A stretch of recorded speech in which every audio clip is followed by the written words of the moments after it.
What's up, everybody, and welcome to another episode of Ladies Who Brunch. I am Julissa. What's up, everybody? This is Skittles, and today we are very excited to have Joe Endozo, an old high school friend of ours who went to LaGuardia, who is currently out in LA working as a music producer. Yeah. What a lot of people don't know is that Joe has done a vast majority of the music for Skittles Music TV on my YouTube channel, and so it's awesome to have him come on the podcast and have people get to know Joe. Who the fuck are you? I would like to get to know myself too. I think you guys are gonna help me out. I sit around all by myself all day producing music. Like you said, I don't get to talk to my friends as often as I would like to. So this is an ideal day. Nice. Yes, and we are really excited to have you here. We've known you since LaGuardia, so that means that you were doing music stuff since like high school and probably earlier. So what were like Joe's early like music years? I already knew I wanted to do exactly what I'm doing now since I was like in 6th grade. I knew my first dream was to go to Berkeley. We a lot of us had that dream too. We both applied. Yeah. And it was too damn expensive. Too expensive. I didn't get in the first time. I got in the second time I auditioned. Nice. And I still couldn't go because it was too expensive. Yeah. And they don't have a good retention rate because they're too expensive. So that's right. What's up? Like, do y'all want students or not? Like, seriously, especially with like the likes of like they have Lauryn Hill on their successful alumni. Oh really? I didn't know that.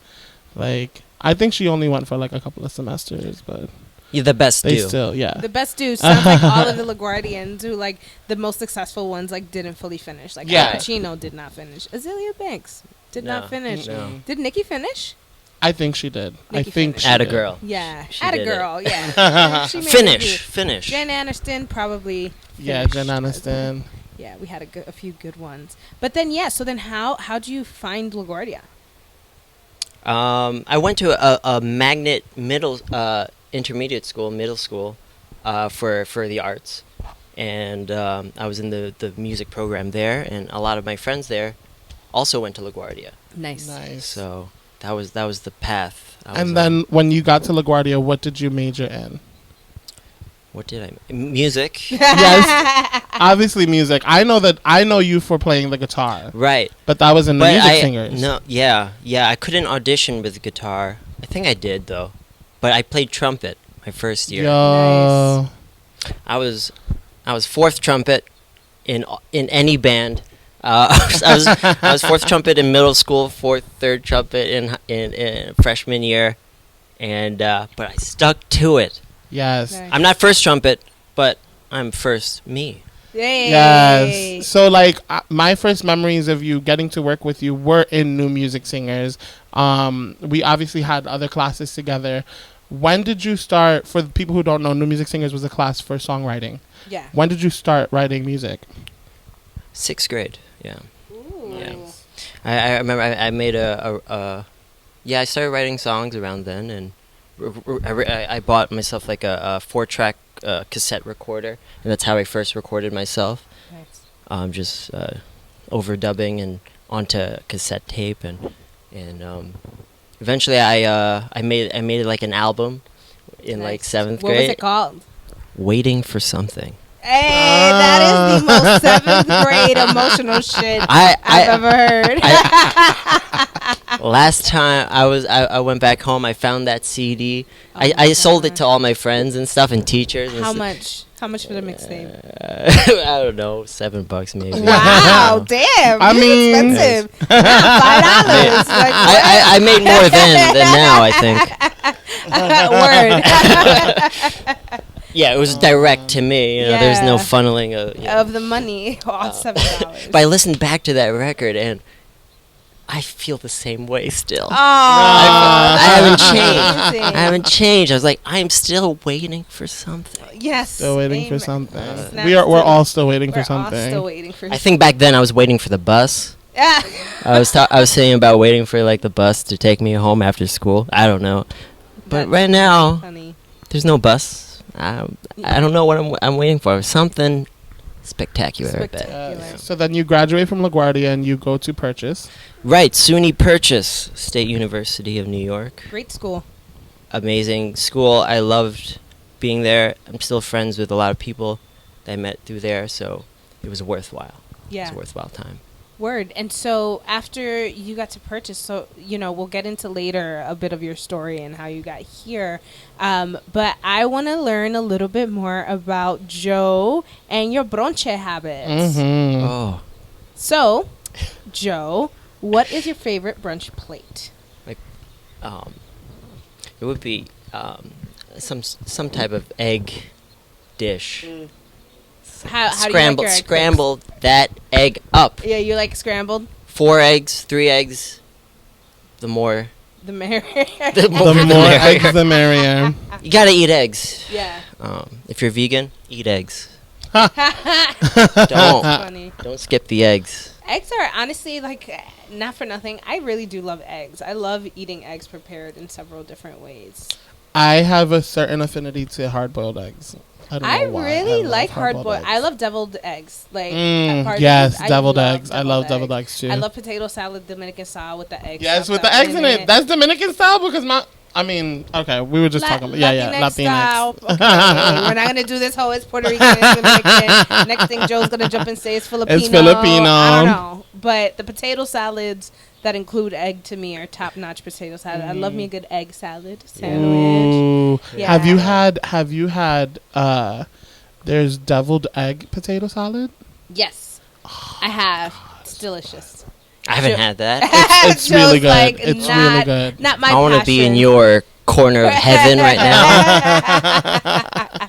But yeah, I fuck with eggs hard. So, what is your favorite brunch drink to wash the eggs down with? Oh, just a pitcher of coffee is all. Oh, really? So you're a big pitcher person? I think a pitcher person, coffee person. You're a big pitcher person. As I hold up a pitcher. But you know what I should? No, but you know where I should. You gotta think the big pitcher, right? Because there are brunch places where you can order mini pitchers instead of the drinks. So in my head, I'm like, oh, you're a person who orders a pitcher to themselves, but I really meant to say coffee. So you're a big coffee person over alcohol at a brunch. Over pitchers. Yeah. I'm definitely addicted to coffee. Nice. More than pitchers. Do you have a real affinity for coffee? Are you a coffee snob? Do you know good shit about coffee? Because to me, a lot of it tastes the same. Yeah. I think that's my preference. I prefer coffee to just taste the same. I love it. I love you, coffee. I don't care how you're soaked. I don't care if you were in a jacuzzi, while you were brewing and you're ultra special because you're from Guatemala. I just like you because you're you. Because you're you. Coffee for coffee. An ode to coffee. 7-Eleven coffee. What are we waiting for? I'm fine. Coffee. Waiting for something. What are you waiting for? It's coffee. We've unlocked it. That's it. That's my next Party record. Done. We've done our job here, guys. All right. So what was it like going out to eat as a kid? Going out to eat? Oh. For brunch? Or just in general, young Joe, someone says we're going out to eat. What was that like? Where did we go? Oh, well, I grew up in Staten Island, New York. So south Bronx. As south as you can get. As south as you possibly until it doesn't look like get. the Bronx. Right. But almost feels like the South. Yeah. Right. So that part is true. Staten Island really does feel like the South. An Italian restaurant over there, a really nice pizzeria. Wait, I think I went to that with you. Did I? I don't know. Go? I feel like I went to a pizza place with you. It down. Oh my god, I'm so sad. It was really good. Yeah, I took all my friends there. Nice. So it was was it a whole family affair? Were you guys was that the special spot? Oh yeah, I put on my best hat and my Sunday shoes. Well, it was after church sometimes, Yeah. So I was dressed nicely. Yeah, to get some good ass pizza. Yeah. That's awesome. And Italian ices afterwards. So that's the Staten Island go-to staple. What's your flavor? Italian ice? Yeah. Yeah. Probably a I'm really boring. It's like vanilla or something. No, there's a thing. So do you get the ones that it's like frozen icy and ice cream as well? The custard, like Rita's, like in New Jersey, Rita's water ice. Do they have those, or is it just like water ice? I think they might have those. I don't remember, but I always got the water ice. The water ice, nice. Yeah, because I remember. I feel like I've always been like fruit punch. Yeah, Italian icy. But then when you like get cocoa. introduced to Rita's, it's like creamier and less water and ice. Yeah, I like it. I dig it. I like the creamier Rita's ices too. Yeah, but I know that I always did like a fruit punch. I think it might have been because I wanted red lips. You know, like I love that. Yeah, it was your lipstick. You literally used to pick certain flavors to stain your lips the color. I 100%. Right, and how you eat it. I 100%. Trying to do a man meat to get it in the line. Yeah, even with fruit roll-ups, like, like sucking on the right color of the fruit roll-ups. Trying to do the tongue. Remember tongue tattoos? Yes. I'm not a tattoo guy. I don't have one either, but I remember those tongue tattoos. I used to want to get it right so bad. Right. Anyway, so what is your favorite bochinche topic to discuss at the brunch table? What do you like to talk about? Well, it depends on who I'm with, right? So, am I with family or friends? Wherever you find yourself. If I'm with family, it's just, catching up on remembering the old times. The good old times. The good old times. Yeah. Why can't it be more like the good old times? I find that when that happens with my family a lot of embarrassing stories come up about my youth. Do you have like one story that your parents tell over and over again at like family gatherings about you? It's probably one that I also say. It's when I crashed the car at 4 years old. Oh, can we hear that story? Well, when you're a kid, you're trying to you're learning. You're a sponge. And I just wanted to be like mommy and daddy, and with mommy and daddy, they sat. Mommy and daddy. My mom and dad, my mother and father, when they grown ass man talking about mommy and daddy. Mommy and daddy. I gotta update the story. That's how I told it when I was like 6. Yes. So your mother and your father. Then I just copied what they did. They took the jingly metal thing, and they sat up front, and they put it into the thing under the wheel. Yeah. That is shaped like many kids' toys. Right.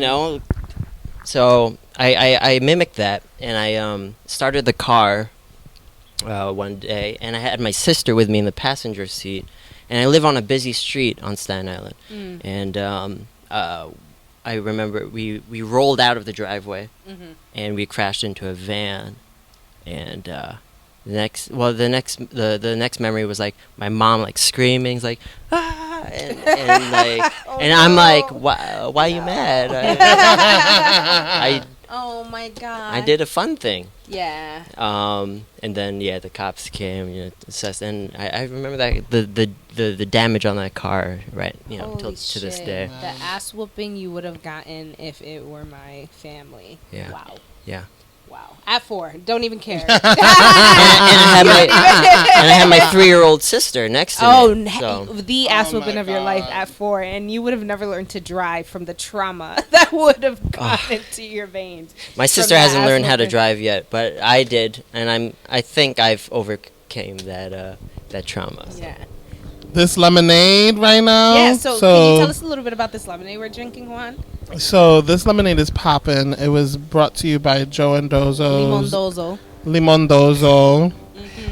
His backyard lemon tree, which for those of you watching is right behind us. Yo, these lemons are literally like the size of oranges. Some of them. It's incredible. It's a beautiful tree. We should get one just for the.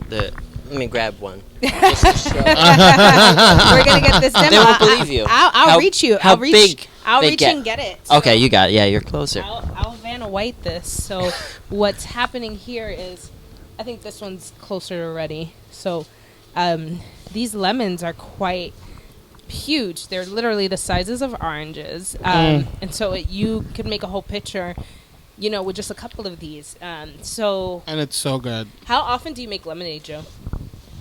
Not too often. Not too often. Most of these lemons go to waste. No way. Yeah. Have you ever thought of like selling them at like a farmer's market or some shit? No, I haven't thought about that. Yeah. I feel like I'd make that money however I could. We'd be eating lemon every motherfucking thing if I had that tree in my house. Yeah. Except my lemon cake. My mom is like, look at me, I buy lemons. Look at me like a fool. I'm buying lemons. You have your own lemon tree. My family would kill to have a lemon tree. Also because like lemon is so good for you, like not to go on a sidebar, but lemon is so healing. It is. And so drinking it even in a glass of water a day, like just one lemon in a glass of water a day does so much for your body. If you get sick, like this is like... and whatever it's called, an anti-inflammatory, a lot of shit, antibacterial. So it's really good for your stomach. So everybody should eat more lemons if you don't already. Lemonade. Very good for you.